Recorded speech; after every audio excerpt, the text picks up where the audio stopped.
Hey, I'm Chad. I love vinyl. Today I'm looking at Beatles 65, which to me is probably a near perfect Beatles record. Many would argue against that, but I just want to talk about this record. We're going to look through it. I find this stuff really interesting. I think you will too.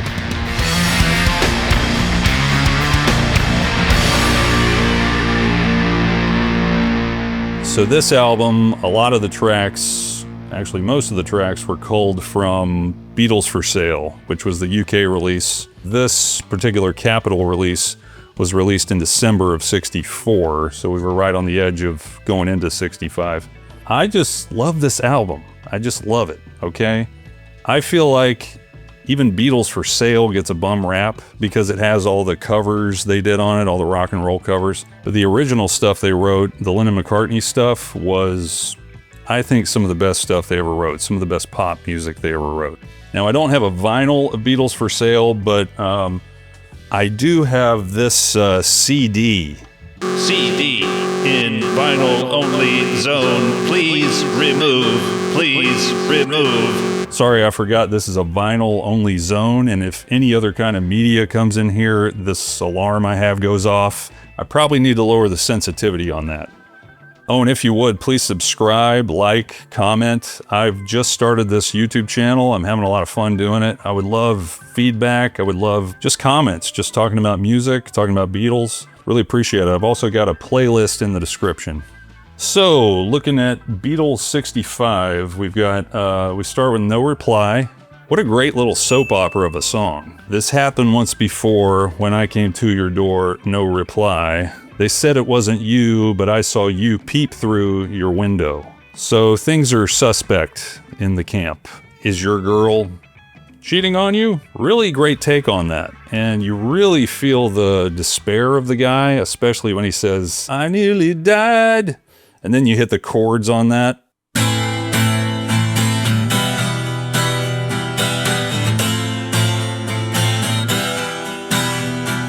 I mean, that chord selection is so sorrowful.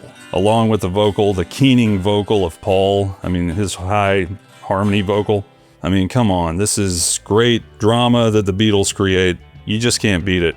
I'm a Loser, which, not an encouraging title, but all the same, a very reflective song from John. You're seeing where the songwriting's going. It's going on a more reflective tone. I mean, who of us can't relate to feeling like a loser? Especially us guys when we're growing up and we like a girl and we feel like losers. Of course I could relate to this, you know what I mean? Although I laugh and I act like a clown beneath this mask, I'm wearing a frown. But it's just starting to get a little more layered with the songwriting, you know? You're getting the sort of inner turmoil of this guy and what he's going through with his trying to act like someone he's not. You know, George is throwing in this sort of country element with his country gentleman.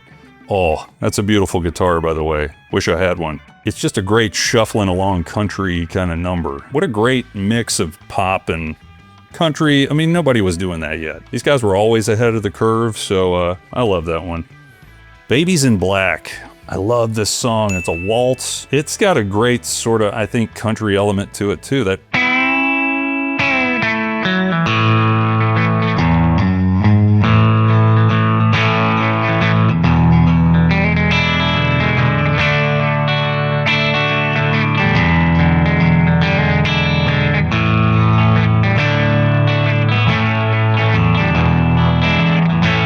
just another great tune about heartache, mourning that his love is mourning the loss of her love. And he just wants her, but she's so fixated on the man she loves. She doesn't even notice this guy. And come on, it's great stuff. And I think you can see how much the Beatles loved it because it was part of their stage show. I remember the Beatles in Tokyo gig. This was like this is the last year they toured before they fully went into the studio, and they played Babies in Black. That was part of the short set list. I mean, that might be telling of what they thought of the song to include it on their set list, you know, and their sets were not long. Perfect song, yet again, 3 in a row so far. Then we go on to Rock and Roll Music. Chuck Berry cover, and they do it right.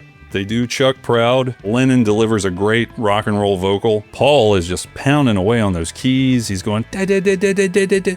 He does the glissando, you know, I'm sure they were pounding this song out in Hamburg a couple years before. They do it justice here. So following that, we have I'll Follow the Sun. It's a very contemplative song. Correct me if I'm wrong, but I want to say they had this laying around a while, but I'm so glad they did it. I love the electric work at the front. I mean, it's subtle, but I think it's that country gentleman again. It's all over this record. But that electric is so great with the acoustic. There are no heavy drums on it. Great song. Short, but sweet. I'm telling you, this album is a good one.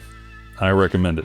Then we go to Mr. Moonlight, which I know I said this is a near perfect record. This is why it's only a near perfect one in my opinion. I don't really like Mr. Moonlight. If I gotta pick a weak one, I would say that's the weak one on this album. I give John credit for belting out that first line. That is incredible. But the song itself, I'm not nuts about. It's a cover, so they don't get the blame for writing a weak song. For those of you who love it, I apologize. I'm just not a big fan of it. Okay, side B, Honey Don't. Another cover. I love that they cover a Carl Perkins tune.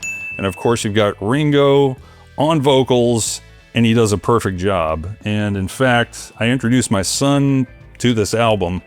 This is his standout track. This is one he loves, and he loves playing the intro to that.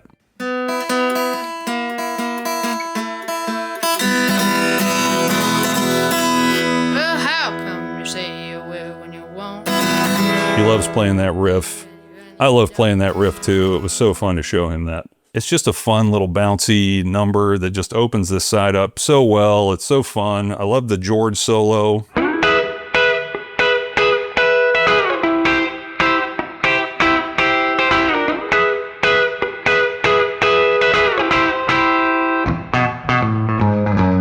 You just can't beat it. It's just fun, and the Beatles knew how to have fun.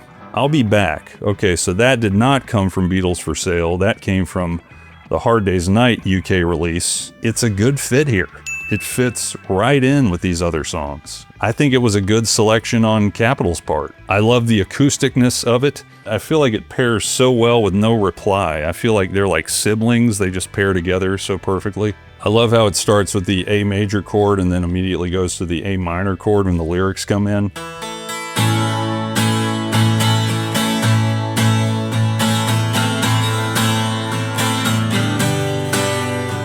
It's just a moody, wonderful little piece. The chords they pick just fit so well with the lyrics they're choosing. These guys could just do it, and they could write songs so quick.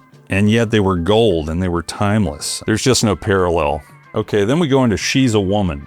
Kind of a blues rocker, really, I think. It's just kind of your 1-4-5 progression. Love it. And I gotta say, Capitol added reverb to this song, but I think it works, because when you got those opening thrashing chords at the beginning, and John's just hitting on that Rickenbacker of his, I think it was a 12-string, dang, dang, dang, you know, the reverb works so well. I'm sorry, it just does. In my opinion, it just does. It's just magic. It's McCartney magic. I Feel Fine. This also benefits from the reverb that Capitol added. They are part of what won me over when I heard these songs. To me, it just adds to it and it helps make it. Because when I heard Past Masters and I heard the dry versions of She's a Woman and I Feel Fine, I didn't like them as much. I thought the reverb's missing. It's not the same. Okay, let's talk about the riff on I Feel Fine. Oh.